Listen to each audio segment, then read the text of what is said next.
കാറ്റ് എങ്ങോട്ടേക്ക് മാറി വീശാനാണ്? അത് നരേന്ദ്രമോദിയുടെ ദിശയിൽ ശക്തമായി അടിച്ചുകൊണ്ടിരിക്കുകയാണ്. നേരത്തെ ഡോക്ടർ അരുൺ പറഞ്ഞ ആ കുളിരും കൊണ്ടിരിക്കലേ നടക്കുകയുണ്ടാവുള്ളൂ മിക്കവാറും ഇന്ത്യ മുന്നണിക്ക്. അത് നമുക്ക് ജൂൺ 4-ന് ചർച്ച ചെയ്യാം. ഇവിടെ ഇപ്പോൾ പ്രബീർ പുർക്കായസ്ഥയാണല്ലോ വിഷയം. ഈ ഉത്തരവ് സുപ്രീം കോടതി ഉത്തരവിനെക്കുറിച്ച് വളരെ വിശദമായി തന്നെ, ഒപ്പം പ്രബീർ പുർക്കായസ്ഥയുടെ കേസിനെ കുറിച്ചൊക്കെ വളരെ വിശദമായി തന്നെ ഇവിടെ പറഞ്ഞു കഴിഞ്ഞല്ലോ. ആ ജഡ്ജ്മെന്റിന്റെ ഓർഡർ അത് പൂർണ്ണമായും വായിച്ചു നോക്കുമ്പോൾ അതിൽ 54-ാമത്തെ ഏറ്റവും അവസാനം 54-ാമത്തെ ഒബ്സർവേഷനായി, അല്ലെങ്കിൽ ഈ ജഡ്ജ്മെന്റിന്റെ ലാസ്റ്റ് പാർട്ടിലേക്ക് വരുമ്പോൾ ഒരു കൺക്ലൂഷൻ റിമാർക്ക് ഉണ്ടാകുമല്ലോ. അത് ഇങ്ങനെയാണ്: we make it abundantly clear that none of the observations made above shall be treated as A comment on the merits of the case. അതായത് രാജ്യദ്രോഹമോ അല്ലെങ്കിൽ ചൈനയുടെ പക്കൽ നിന്ന് പണം കൈപ്പറ്റിയോ എന്നുള്ള കേസിന്റെ മെറിറ്റിലേക്കൊന്നും സുപ്രീം കോടതി കടന്നിട്ടില്ല.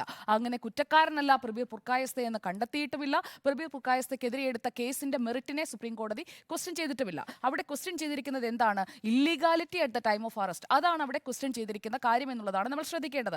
അതെന്തുകൊണ്ടാണ് അറസ്റ്റ് മെമ്മോയിൽ രേഖപ്പെടുത്തിയിരിക്കുന്നത്? അറസ്റ്റ് മെമ്മോയിലെ കോളം 9-ൽ രേഖപ്പെടുത്തിയിരിക്കുന്നത് റീസൺസ് ഫോർ അറസ്റ്റ് ആണ്. എന്തുകൊണ്ട് അറസ്റ്റ് ചെയ്തു എന്നുള്ളതിന്റെ റീസൺസ് ആണ്. അവിടെ വേണ്ടത് ഗ്രൗണ്ട്സ് ഓഫ് അറസ്റ്റ് ആണ്. ആ ഗ്രൗണ്ട്സ് ഓഫ് അറസ്റ്റ് ഇല്ലാത്തത് കൊണ്ടാണ് ഇന്ന് സുപ്രീം കോടതി ഉടൻ തന്നെ റിലീസ് ചെയ്യണമെന്ന് പറയുന്നത്. പിന്നെ ഓഗസ്റ്റ് 17-ാം തീയതി ഇട്ട FIR ആണ്. അറസ്റ്റ് ഒക്ടോബർ 3-ാം തീയതി ആയിരുന്നു. അതിനുശേഷം വാക്കാൽ അറിയിച്ചു. എന്താണ് ഗ്രൗണ്ട് ഓഫ് അറസ്റ്റ് എന്നുള്ളത് വാക്കാൽ അറിയിച്ചു എന്നാണ് additional solicitor general SV Raju ഇന്ന് സുപ്രീം കോടതിയിൽ പറഞ്ഞത്. പക്ഷേ ഇതിൽ ശ്രദ്ധിക്കേണ്ട ഒരു പ്രധാനപ്പെട്ട കാര്യം, ഏപ്രിൽ അവസാനമാണ് ഈ കേസിൽ കുറ്റപത്രം സമർപ്പിച്ചത്. അതുകൊണ്ട് തന്നെ ഈ മാസം 31-ന് ഡൽഹി കോടതിയിൽ ഈ കേസിന്മേലുള്ള തുടർവാദം നടക്കും. നേരത്തെ സാറ് പരിഹസിച്ചുകൊണ്ടാണെങ്കിലും SV രാജു ചോദിച്ച ഒരു കാര്യത്തെക്കുറിച്ച് പറഞ്ഞു. അതായത് ഇനി ഇവിടെയുള്ള പ്രശ്നം എന്താണ്? ഗ്രൗണ്ട്സ് ഓഫ് അറസ്റ്റ് കൃത്യമായി ബ്രീഫ് ചെയ്തില്ല എന്നുള്ളതാണ്. അപ്പോൾ ആ ഗ്രൗണ്ട്സ് ഓഫ് അറസ്റ്റ് ബ്രീഫ് ചെയ്ത് ഈ കേസിന്റെ തുടർ നടപടികളിലൂടെ പോകാൻ കഴിയുന്ന സാഹചര്യമുണ്ടോ എന്ന് പരിശോധിക്കാനുള്ള ഒരു വ്യവസ്ഥ അവിടെ ബാക്കി നിൽക്കുന്നു എന്നുള്ളത് കൂടി നമ്മൾ കാണേണ്ടതുണ്ട്. ഈ അറസ്റ്റിന്റെ പ്രോസസ് അതാണ് ഇൻവാലിഡ് എന്ന് സുപ്രീം കോടതി പറഞ്ഞത്. അല്ലാതെ കേസ് ഓർ എന്താണ് ചാർജ് അത് ഇൻവാലിഡ് ആണ് എന്ന് സുപ്രീം കോടതി ഇന്ന് പറഞ്ഞിട്ടില്ല.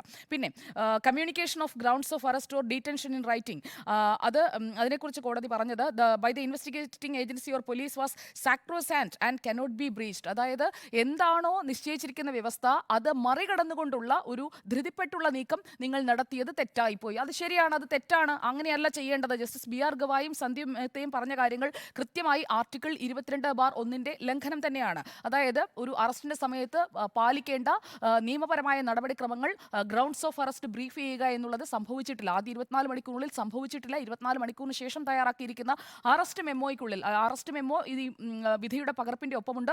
അറസ്റ്റ് മെമ്മോയിൽ പറഞ്ഞിരിക്കുന്ന കാര്യങ്ങൾ ഞാൻ എടുത്തു നോക്കുമ്പോൾ അതിലും ഈ റീസൺസ്, എന്തുകൊണ്ട് പുറത്തിറങ്ങിക്കഴിഞ്ഞാൽ തെളിവുകൾ നശിപ്പിക്കും തുടങ്ങിയ കാര്യങ്ങൾ മാത്രമാണ് അതിൽ പറഞ്ഞിട്ടുള്ളത്. അവിടെയും ഗ്രൗണ്ട്സ് ഓഫ് അറസ്റ്റ് മെൻഷൻ ചെയ്തിട്ടില്ല. നേരത്തെ ഡോക്ടർ അരുൺ സൂചിപ്പിച്ചതുപോലെ ആർട്ടിക്കിൾ 22 അതിൽ ആർട്ടിക്കിൾ 22(5) അതിൽ പറയുന്നത് എന്താണ്? A person under detention should be communicated the grounds of the detention order and allowed to make a representation against the detention at the earliest opportunity. ആ ഡീറ്റൻഷനെതിരെയുള്ള മുന്നോട്ട് പോകാനായിട്ടുള്ള ഒരു ഓപ്പർച്യൂണിറ്റി അവിടെ ഡിനേ ചെയ്തിരിക്കുന്നു എന്നുള്ളതാണ് ഈ ഇല്ലീഗാലിറ്റിയായി സുപ്രീം കോടതി ഇന്ന് കണ്ടെത്തിയിരിക്കുന്നത് എന്നുള്ളതാണ് വസ്തുത.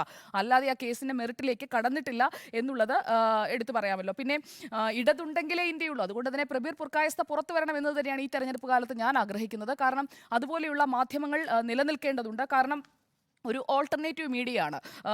ഒരു ഇൻഡിപെൻഡന്റ് മീഡിയയ്ക്കുള്ള നല്ല ദിവസം, good day for independent media എന്നതാണ് പ്രബീർ പുർക്കായസ്ഥയുടെ കേസിലെ വിധിക്ക് ശേഷം ന്യൂസ് ക്ലിക്ക് പ്രതികരിച്ചിരിക്കുന്നത്. അപ്പോൾ ഇൻഡിപെൻഡന്റ് ആയിട്ടുള്ള മാധ്യമങ്ങളൊക്കെ നിലനിൽക്കണം, ഇൻഡിപെൻഡന്റ് ആയിരിക്കണം, അല്ലാതെ ഒരു പക്ഷത്തേക്ക് മാത്രം ചായുന്നതാകരുത്. നേരത്തെ ഇടതെന്ന് പറഞ്ഞതുകൊണ്ട് ഞാനത് പറഞ്ഞു എന്ന് മാത്രമേ ഉള്ളൂ.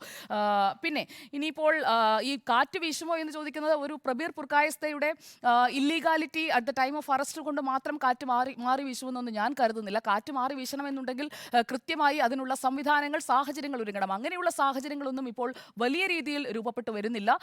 പിന്നെ എന്തുകൊണ്ടാണ് നരേന്ദ്രമോദി ഈ ഹിന്ദു മുസ്ലിം ഡിവൈഡിനെ കുറിച്ച് ആവർത്തിച്ച് സംസാരിച്ചു കൊണ്ടിരിക്കുന്നത്? ഇപ്പോൾ തെരഞ്ഞെടുപ്പ് കമ്മീഷന് മുന്നിലേക്ക് JP നദ്ദ മറുപടി കൊടുക്കുമ്പോഴും അതിൽ അങ്ങനെ പറഞ്ഞിട്ടില്ല. ആ പറയുന്ന കോട്ടഡ് സ്പീച്ചിൽ അത് പറഞ്ഞിട്ടില്ല എന്ന് കൃത്യമായി അവർ പറഞ്ഞു വെക്കുകയാണ്. അതിനുശേഷമാണ് നരേന്ദ്രമോദി ഇന്നലെ അഭിമുഖങ്ങൾ കൊടുക്കുന്നത്. ആ അഭിമുഖത്തിലും അതിനുശേഷം ഇന്ന് മഹാരാഷ്ട്രയിലെ പ്രസംഗത്തിലുമൊക്കെ നരേന്ദ്രമോദി പറയുന്നത്, ഞാൻ ഇന്ത്യ സഖ്യത്തെ എക്സ്പോസ് ചെയ്യുക കൊണ്ടുവരികയാണ്. ഇന്ത്യ സഖ്യം എന്താണ്, അവരുടെ ഉള്ളിലിരിപ്പ് എന്താണ് എന്ന് ഞാൻ പുറത്തു കൊണ്ടുവരികയാണ് എന്നാണ് നരേന്ദ്രമോദി ആവർത്തിച്ച് ഇന്നത്തെ തെരഞ്ഞെടുപ്പ് റാലികളിലെല്ലാം പറഞ്ഞിരിക്കുന്നത്.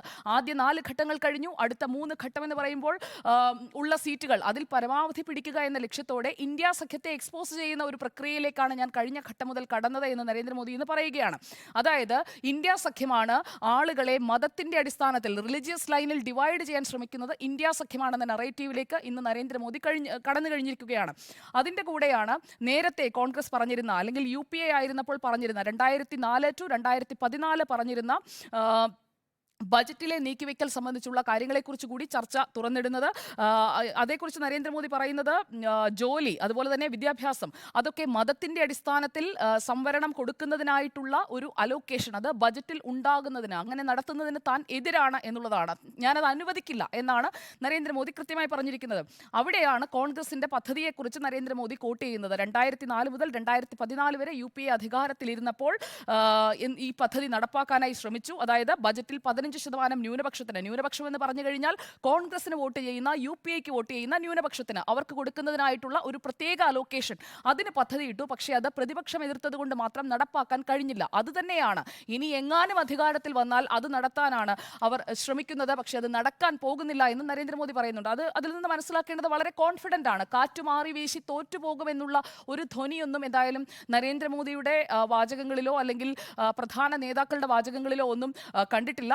പ്രബീർ പുർക്കായസ്തയുടെ റിലീസ് എന്ന് പറയുന്നത് ഒരു വലിയ സംഭവമായി ആരും കാണുന്നുമില്ല എന്നാണ് ഞാൻ കരുതുന്നത്. പക്ഷേ അതൊരു സംഭവം തന്നെയാണ്. ഒരു അറസ്റ്റിലായ അല്ലെങ്കിൽ ഇല്ലീഗൽ അറസ്റ്റിലൂടെ അകത്തേക്ക് പോകേണ്ടി വന്ന ഒരു മാധ്യമ പ്രവർത്തകൻ പുറത്തേക്ക് വരിക എന്ന് പറയുന്നത് അത് ശ്ലാഘനീയമായ ഒരു സംഭവമായിട്ടാണ് ഞാൻ കാണുന്നത്. കാരണം അങ്ങനെയുള്ള ഇൻഡിപെൻഡന്റ് മീഡിയ നിലനിൽക്കണം എന്നുള്ളതാണ് എൻ്റെ സ്ട്രോങ് ടേക്ക്. ഇനി ഇതിലേക്ക് തിരിച്ചു വന്നു കഴിഞ്ഞാൽ നരേന്ദ്രമോദി ഇപ്പോൾ അനൗൺസ് ചെയ്യുന്നത് എന്താണ്? 3ാം ഊഴത്തിലേക്ക്, 3rd ടേമിലേക്ക് വന്നു കഴിയുമ്പോൾ ചെയ്യേണ്ട കാര്യങ്ങൾ, 100 ദിന കർമ്മ പരിപാടി. അതിൽ 3 രീതിയിൽ ABC എന്ന് പേരിട്ടുകൊണ്ട് 3 രീതിയിലുള്ള long term plans, short term plans, അതോടൊപ്പം തന്നെ ഇമ്മീഡിയറ്റ് പ്ലാൻസ്, അതിനെക്കുറിച്ചാണ് ഇപ്പോൾ പറഞ്ഞുകൊണ്ടിരിക്കുന്നത്. അത് ഞങ്ങൾ തയ്യാറാക്കി കഴിഞ്ഞു എന്നാണ് ഇപ്പോഴത്തെ പ്രസംഗങ്ങളിലെല്ലാം പറയുന്നത്. അതിൽ നിന്ന് ഞാൻ മനസ്സിലാക്കുന്നത് അധികാര തുടർച്ചയെക്കുറിച്ചുള്ള ഒരു വലിയ ആത്മവിശ്വാസം അവർക്കുണ്ട്. അതിൻ്റെ അടിസ്ഥാനം എന്ത് തന്നെയായാലും, അതായത് തോൽക്കുമെന്ന ഒരു ഘട്ടം വന്നു കഴിയുമ്പോൾ പല സ്ട്രാറ്റജികളിലേക്കും മാറുന്നത് നമ്മൾ കണ്ടിട്ടുണ്ട്. അത് UPAയുടെ കാലത്തായാലും അത് നമ്മൾ കണ്ടതാണ്. പക്ഷേ ഇതിൽ അങ്ങനെയുള്ള ഒരു ആത്മവിശ്വാസക്കുറവ് ഒരിടത്തും കാണാൻ കഴിയുന്നില്ല എന്നുള്ളതൊരു വാസ്തവമാണ്. ഒരുപക്ഷെ അവർ പറയുന്നത് പോലെ 400 കടന്നില്ല എങ്കിൽ പോലും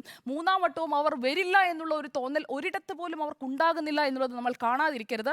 ഇന്ന് മുംബൈയിലെ ഇലക്ഷൻ റാലിയിൽ പറഞ്ഞ പ്രധാനപ്പെട്ട മറ്റൊരു കാര്യം കർണാടകത്തിലെ കോൺഗ്രസ് സർക്കാരിനെ കുറിച്ചാണ്. കർണാടകത്തിലെ കോൺഗ്രസ് സർക്കാർ ഒറ്റ രാത്രി കൊണ്ട് മുസ്ലിങ്ങളെ OBC പട്ടികയിൽ ഉൾപ്പെടുത്തി. കോൺഗ്രസ് പറയുന്നു മോദി ഹിന്ദു മുസ്ലിം എന്ന് പറഞ്ഞുകൊണ്ടാണ് വോട്ട് പിടിക്കുന്നതെന്ന്. അവിടെ അദ്ദേഹം പറയുന്നത് ഞാൻ ചെയ്യുന്നതല്ല, നിങ്ങൾ ചെയ്യുന്നതാണ് ഹിന്ദു മുസ്ലിം ധ്രുവീകരണം, അങ്ങനെ പറഞ്ഞുകൊണ്ട് വോട്ട് പിടിക്കുന്നത് നിങ്ങളാണ് എന്ന് മുംബൈയിലെ ഇലക്ഷൻ റാലിയിൽ പറയുകയാണ്. എന്നിട്ട് നമ്മൾ മോദിയിൽ നിന്ന് അമിത്ഷായിലേക്ക് വന്നു കഴിഞ്ഞാൽ, അമിത്ഷാ ഇന്നത്തെ ഇലക്ഷൻ റാലികളിലെല്ലാം പറയുന്നത് എന്താണ്? നമ്മൾ കഴിഞ്ഞ ദിവസമൊക്കെ ചർച്ച ചെയ്തതാണ് തെക്ക് പിടിക്കുമോ എന്ന്. തെക്കേ ഇന്ത്യയിലെ ബിഗസ്റ്റ് പാർട്ടി എന്ന് പറയുന്നത് BJP ആയിരിക്കുമെന്ന് ആവർത്തിക്കുകയാണ് അമിത്ഷാ. അതോടൊപ്പം തന്നെ കോൺഗ്രസ് മുന്നോട്ട് വയ്ക്കുന്ന മറ്റാശയങ്ങൾ അല്ലെങ്കിൽ കോൺഗ്രസ് എതിർക്കാനായി പറയുന്ന കാര്യങ്ങളെയൊക്കെ തള്ളിക്കളഞ്ഞുകൊണ്ട് പറയുന്നത് കോൺഗ്രസ് എന്ത് പറഞ്ഞാലും, അതായത് സോണിയാഗാന്ധി കഴിഞ്ഞ ദിവസം ചില ഗ്യാരണ്ടികളൊക്കെ പ്രഖ്യാപിച്ചിരുന്നു, സ്ത്രീകൾക്ക് 1 ലക്ഷം രൂപ വീതം കൊടുക്കുന്ന പദ്ധതിയെക്കുറിച്ചൊക്കെ. അപ്പോൾ അതിനെയൊക്കെ തള്ളിക്കൊണ്ട് പറയുന്നത് കോൺഗ്രസ് എന്ത് പറഞ്ഞാലും അത് ചൈനീസ് ഗ്യാരണ്ടിയാണ്, അതിനൊരു ഉറപ്പുമില്ല, അത് ഇന്ന് പറയും, പക്ഷേ ആ പ്രകടന പത്രികയിൽ ഇതൊന്നും ഞങ്ങൾ നടപ്പാക്കാൻ പോകുന്നില്ല എന്ന് അവർക്ക് തന്നെ അറിയാം എന്ന് അമിത്ഷാ എടുത്ത് പറയുന്നുണ്ട്. അതിനൊപ്പം തന്നെയാണ് കഴിഞ്ഞ ദിവസം കൊടുത്ത അഭിമുഖങ്ങളിലെ ഈ ചോദ്യം തന്നെ കൃത്യമായി വന്നിട്ടുണ്ട്. ഹിന്ദു മുസ്ലിം ഡിവൈഡ്, ഇൻഫിൽട്രേറ്റേഴ്സ്, അപ്പോൾ infiltrators those with more children, അപ്പോൾ ഈ കൂടുതൽ കുട്ടികളെ ഉണ്ടാക്കുന്നവർ, അതേക്കുറിച്ചൊക്കെയുള്ള ചോദ്യങ്ങൾക്കെല്ലാം അഭിമുഖങ്ങളിൽ കൃത്യമായി മറുപടി കൊടുത്തുകൊണ്ട് മുന്നോട്ട് പോവുകയാണ്. നമ്മൾ ഇന്നലെ അത് ചർച്ച ചെയ്തതായതുകൊണ്ട് ഞാനത് ആവർത്തിക്കുന്നില്ല. അപ്പോൾ അദ്ദേഹം ചോദിച്ച് അവസാനിപ്പിക്കുന്നത് ഇങ്ങനെയാണ്: നിങ്ങൾ എന്തിനാണ് ഇത്രയും മുസ്ലിങ്ങളോട് അല്ലെങ്കിൽ മുസ്ലിമിനെ പറ്റി പറഞ്ഞുകൊണ്ട് ആക്രമിക്കാൻ ശ്രമിക്കുന്നത്? ഞാൻ മുസ്ലിമിനെതിരാണ് എന്ന് ആര് പറഞ്ഞു എന്ന് നരേന്ദ്രമോദി ചോദിക്കുന്നുണ്ട്. പക്ഷേ ഹിന്ദു മുസ്ലിം എന്ന് പറയുന്ന ഈ 2 കാര്യങ്ങളെക്കുറിച്ച് സംസാരിക്കാത്ത ആളൊന്നുമല്ല നരേന്ദ്രമോദി. പ്രസംഗങ്ങളിലൊക്കെ പറഞ്ഞിട്ടുള്ളതാണ്, ഇപ്പോഴും പറയുന്നുണ്ട്. പക്ഷേ അത് കൃത്യമായി ചാനലൈസ് ചെയ്ത് കോൺഗ്രസിന് നേരെ തിരിച്ചുവിടുന്നു അല്ലെങ്കിൽ ഇന്ത്യ ബ്ലോക്കിനെതിരെ തിരിച്ചുവിടുന്നു എന്നതിൽ മോദി ഒരു സക്സസ്ഫുള്ളായി ആ കാര്യങ്ങൾ ചെയ്തുകൊണ്ടിരിക്കുന്നു എന്ന് വേണം മനസ്സിലാക്കാൻ.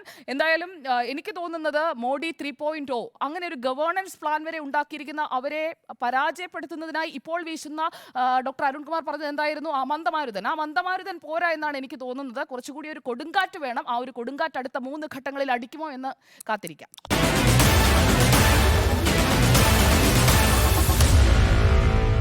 Meet the editors.